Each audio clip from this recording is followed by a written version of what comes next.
வணக்கம். உலகத்தோட ஃபைனான்ஷியல் சிஸ்டம்ல ஒரு பெரிய ஆட்டம் ஆரம்பிக்க போகுது. அமெரிக்காவோட ஆதிக்கத்துக்கு இப்போ ஐரோப்பிய யூனியன் ஒரு பெரிய சவால் விட போறாங்க. இது சும்மா ஒரு சின்ன பாலிசி மாற்றம் இல்லைங்க. உலக பொருளாதாரத்தோட பவர் பேலன்ஸையே மாத்தி போட போற ஒரு துணிச்சலான மூவ். வாங்க, இது என்ன கதைன்னு விரிவா பார்க்கலாம். இந்த மொத்த கதைக்குமே காரணம் இந்த ஒரு நம்பர் தான், $24 trillion. யோசிச்சு பாருங்க, ஒவ்வொரு வருஷமும் இவ்ளோ பெரிய தொகை ஐரோப்பாவில் அமெரிக்க பேமெண்ட் கம்பெனிங்க மூலமா டிரான்சாக்ட் ஆகுது. இந்த நம்பரை நல்லா ஞாபகம் வச்சுக்கோங்க, ஏன்னா ஐரோப்பாவோட இந்த புரட்சிக்கு இதுதான் முக்கியமான காரணம். சரி, இந்த நிலைமை எப்படி உருவாச்சு? முதல்ல அமெரிக்காவோட கண்ட்ரோல் ஐரோப்பாவோட ஃபைனான்ஷியல் சிஸ்டம்ல எவ்ளோ ஸ்ட்ராங்கா இருக்குன்னு பார்க்கலாம். இந்த சார்ட்டை பாருங்க, உங்களுக்கே புரியும். ஐரோப்பால நடக்கிற மொத்த கார்டு பேமெண்ட்ஸ்ல 3/2 பங்கு, அதாவது 66% யார் கையில இருக்கு தெரியுமா? விசா அண்ட் மாஸ்டர் கார்டு ரெண்டுமே அமெரிக்க கம்பெனிங்க. ஒருத்தர் ஐரோப்பால ஒரு காஃபி குடிச்சாலும் சரி, ஒரு பெரிய கார் வாங்கினாலும் சரி, அதுல ஒரு கமிஷன் நேர அமெரிக்காவுக்கு போகுது. இது எவ்வளவு பெரிய மார்க்கெட் ஷேர் பாருங்க. பிரச்சனை வெறும் கார்ட்ஸோட நிக்கல, டிஜிட்டல் உலகத்திலயும் இதே கதை தான். நீங்க ஆன்லைன்ல பே பண்ணணும்னா அங்கேயும் அமெரிக்காவோட பேபால் தான் கிங். சரி, மொபைல் பேமெண்ட்ஸ் பக்கம் போனா அங்க சைனாவோட அலிபேயும் ஒரு பெரிய பிளேயரா இருக்கு. சோ மொத்தத்துல ஐரோப்பிய மக்கள் அவங்க பணத்தை எப்படி செலவு செஞ்சாலும் சரி, அதோட கண்ட்ரோல் ஐரோப்பாவை விட்டு வெளியே தான் இருக்கு. சரி, அமெரிக்காவை இவ்ளோ சார்ந்திருக்கிறத விட்டுட்டு வெளியே வர ஐரோப்பா ஏன் இவ்ளோ அவசரப்படுது? இது வெறும் பண பிரச்சனை மட்டும் இல்ல, இது ஐரோப்பாவோட இறையாண்மை, அதாவது சாவரனிட்டி சம்பந்தப்பட்ட ஒரு பெரிய விஷயம். ஐரோப்பா இந்த முடிவை எடுக்கிறதுக்கு முக்கியமா 3 காரணங்கள் இருக்கு. முதல் காரணம் டேட்டா கண்ட்ரோல். ஒவ்வொரு தடவை அவங்க கார்டு யூஸ் பண்ணும் போதும் அவங்களோட முக்கியமான ஃபைனான்ஷியல் டேட்டா எல்லாம் நேரா அமெரிக்காவுக்கு போகுது. ரெண்டாவது, ஜியோ பொலிட்டிக்கல் ரிஸ்க். அதாவது நாளைக்கு அமெரிக்காவுக்கும் ஐரோப்பாவுக்கும் ஏதாவது பிரச்சனைனா அமெரிக்கா நினைச்சா இந்த பேமெண்ட் சர்வீஸை ஒரு ஆயுத மாதிரி யூஸ் பண்ணி நிறுத்த முடியும். மூணாவது, பொருளாதார இறையாண்மை. தங்களோட சொந்த ஃபைனான்ஷியல் சிஸ்டம் மேல தங்களுக்கு ஒரு கண்ட்ரோலே இல்லைங்கிறது அவங்களோட பொருளாதார சுதந்திரத்துக்கே ஒரு பெரிய ஆபத்து. இது சும்மா தியோரிக்கு சொல்ற பயம் கிடையாது, இது உண்மையிலேயே நடந்துச்சு. ரஷ்யா உக்ரைன் போர் ஆரம்பிச்சப்போ அமெரிக்கா என்ன பண்ணுச்சு? ரஷ்யால இருக்கிற விசா மாஸ்டர் கார்டு ரெண்டையும் கட் பண்ணிடுச்சு. இத பார்த்ததும் ஐரோப்பாவுக்கு தூக்கி வாரி போட்டுடுச்சு. அட, இன்னைக்கு ரஷ்யாவுக்கு நடந்தா நாளைக்கு நமக்கும் இதே நிலைமை வரலாமேன்னு ஒரு பயம் வந்துருச்சு. இதுதான் ஐரோப்பா இவ்ளோ வேகமா இந்த விஷயத்துல இறங்க ஒரு முக்கியமான காரணம்.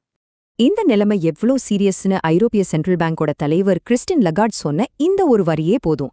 அவங்க என்ன சொல்றாங்கன்னா, டிஜிட்டல் பேமெண்ட் சிஸ்டம்ல நாம தற்சார்பு அடைய வேண்டிய நேரம் வந்தாச்சுன்னு.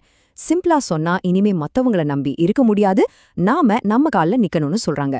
இது வெறும் ஒரு பேங்க் தலைவரோட ஸ்டேட்மெண்ட் இல்ல, ஒரு கண்டத்தோட எதிர்காலத்துக்கான ஒரு அலாரம்.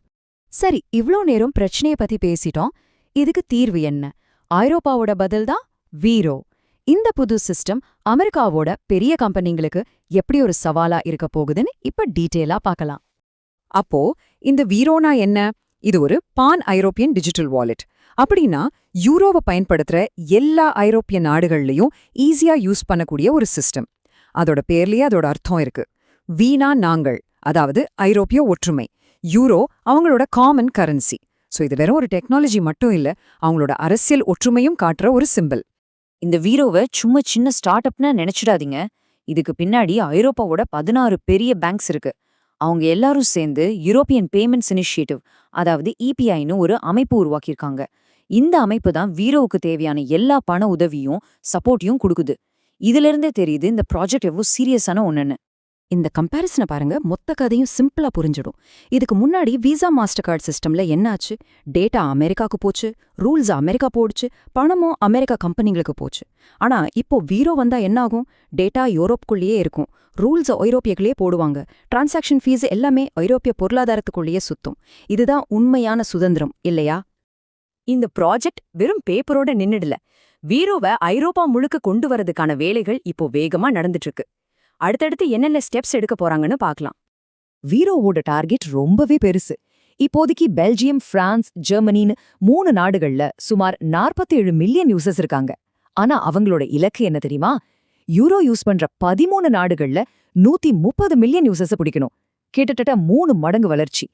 இந்த டார்கெட் அவங்க ரீச் பண்ணிட்டா ஐரோப்பாவோட டிஜிட்டல் பேமெண்ட் உலகமே தலைகீழா மாறிடும். இந்த வளர்ச்சிக்கு ஒரு தெளிவான டைம்லைன் வச்சிருக்காங்க. 2024ல பிரான்ஸ் மற்றும் பெல்ஜியம்ல அவங்களோட விரிவாக்கத்தை இன்னும் வேகப்படுத்துவாங்க. 2026க்குள்ள ஒரு ஐரோப்பிய நாட்டுல இருந்து இன்னொரு நாட்டுக்கு ஈஸியா பணம் அனுப்புற வசதியை கொண்டு வருவாங்க. அப்புறம் 2027க்குள்ள ஆன்லைன் ஷாப்பிங், கடைகள்ல பே பண்றதுன்னு எல்லா இடத்துலயும் வீரோவை யூஸ் பண்ண முடியும். சோ இது ஸ்டெப் பை ஸ்டெப்பா ஆனா ரொம்ப உறுதியா நடக்க போற ஒரு பிளான். ஐரோப்பா பண்ற இந்த விஷயம் ஏதோ தனியா நடக்கிற ஒண்ணில்ல. இது ஒரு பெரிய குளோபல் ட்ரெண்டோட ஒரு பகுதி. மத்த நாடுகள் எப்படி அவங்க ஃபைனான்ஷியல் சிஸ்டத்தை தங்களோட கண்ட்ரோல்ல கொண்டு வராங்கன்னு பார்த்தா, ஐரோப்பா ஏன் இதை பண்ணதுன்னு நமக்கு இன்னும் நல்லா புரியும். உண்மை என்னன்னா, ஐரோப்பா இப்பதான் இந்த வழியில நடக்க ஆரம்பிச்சிருக்கு.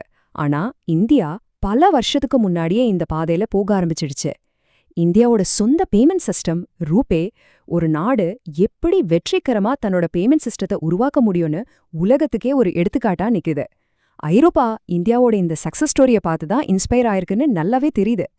இந்த நம்பர்ஸை பாருங்க, ரூபேயோட சக்சஸ் எவ்வளோ பெருசுன்னு புரியும். இந்தியால புழக்கத்துல இருக்கிற டெபிட் கார்ட்ஸ்ல 70%க்கு மேல ரூபே தான். கிரெடிட் கார்டு மார்க்கெட்ல கூட கிட்டத்தட்ட 30% ஷேர் அவங்க கிட்ட இருக்கு. யூபிஐ டிரான்சாக்ஷன்ஸ்ல அவங்களோட பங்கு சுமார் 40%. யோசிச்சு பாருங்க, விசா, மாஸ்டர் கார்டு மாதிரி உலக ஜாம்பவான்களை நம்ம ஊரு சிஸ்டம் ஜெயிச்சு காட்டியிருக்கு. இதுக்கு மேல ஒரு பெஸ்ட் எக்ஸாம்பிள் சொல்லவே முடியாது. சோ இந்தியாவும் சரி, இப்போ ஐரோப்பாவும் சரி, ஏன் இந்த தனி வழியை தேர்ந்தெடுக்கிறாங்க? இதுக்கு 3 முக்கிய காரணம் இருக்கு. 1, மக்களோட டேட்டாவை தான் கண்ட்ரோல்ல வச்சுக்கிறது.